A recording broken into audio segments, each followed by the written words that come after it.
Dobrý deň. Minule sme si detailne rozobrali prácu realitného makléra, s ktorým idete na obhliadku nehnuteľnosti v prípade, že máte záujem o jej kúpu.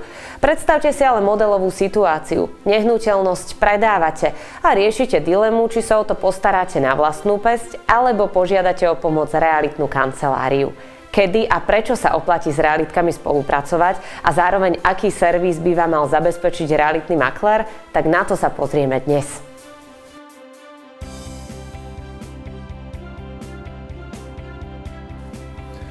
Chcem predať byt. A poviem vám rovno, rozmýšľam aj o tom, že by som ho predal sám. Ale predsa len sú s tým spojené nejaké riziká. Aké výhody by mi poskytlo to, že to predám cez realitku? Na začiatok musím povedať, realitná kancelária je schopná zadefinovať cenu vašej nehnuteľnosti tak, aby bola skutočne predajná. Väčšinou realitné kancelárie majú vo svojom portfóliu už nejakých klientov, ktorí vlastne už niečo podobné hľadajú, tým pádom sa ten predaj dá urýchliť. A v neposlednom rade realitná kancelária väčšinou zvykne kontrolovať už papiere tej nehnuteľnosti, či už je to list vlastníctva alebo podobne dopredu, aby sa predišlo nejakým komplikáciám alebo problémom už pri samotnom predaji. No dobre, predaj bytu je taká dosť vážna vec. Ako sa uistím, že svoje sľuby aj splníte?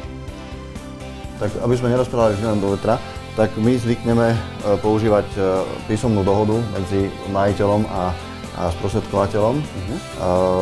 Tá písomná dohoda samozrejme obsahuje nejaké základné údaje o majiteľovi a teda o našej realitnej kancelárii. Takisto bude tam popis nehnuteľnosti, detaily a v neposlednom rade sa tam nachádzajú podmienky, za akých sa to bude predávať.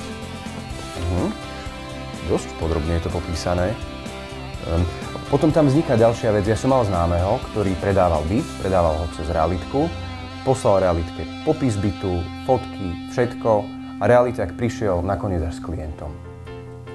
Tak to je chyba. My si fotky robíme samozrejme sami, už aj kvôli tomu, že ak mi zavolá potom nejaký klient na ten inzerát, tak ja mu už dopredu viem povedať alebo opísať tú emóciu z toho daného bytu. Pokiaľ som tam nebol, tak nemám ani poňať. A robíte aj pôdorys bytu? Viete to spraviť? Samozrejme. Vždy si nakreslíme nejaký základný pôdorys, aspoň orientačný, potom ho vložíme do nášho systému, kde z neho vlastne urobíme tzv. 3D pôdorys, takže ten kupujúci má v podstate taký pocit, ako keby už mohol chodiť po tom byte a tým pádom vieme eliminovať ľudí, ktorí vlastne o daný typ bytu nemajú záujem. Keď to predávate cez inzerát, inzerát viem podať aj sám. Aká je tam výhoda, že to predávam cez realitku? No samozrejme, že inzerát si viete podať sám, ale neodporúčal by som vám to z viacerých dôvodov. Jeden je napríklad taký, že ak si zadáte inzerát ako súkromná osoba, prvých 30 telefonátov budú realitné kancelárie, ktoré budú chcieť vlastne si dať do ponuky vašu nehnuteľnosť, čo vás môže veľmi otráviť.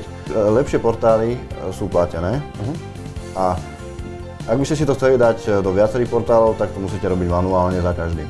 My napríklad máme vlastný systém, kde si všetko vlastne vložíme naraz a potom to len na základe dáme vám prečítať ten inzerát, vy s tým budete, keď ho odsúhlasíte, my ho odošleme na 100 portálov na internete. Okrem inzerátov, poskytujete aj nejakú inú formu propagácie?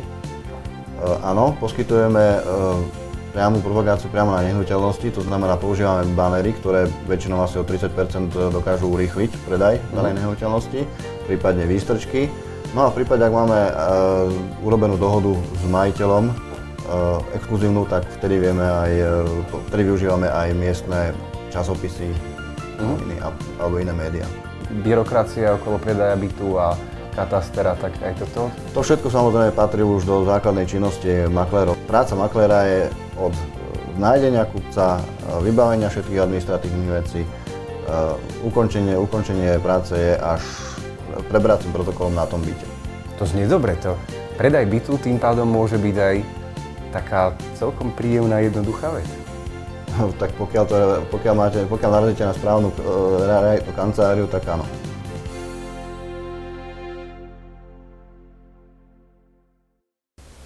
Počuli ste to. Pokiaľ chcete mať o svoju nehnuteľnosť naozaj dobre postarané, zvarte sa do rúk odborníka, ktorý za vás urobí naozaj všetko.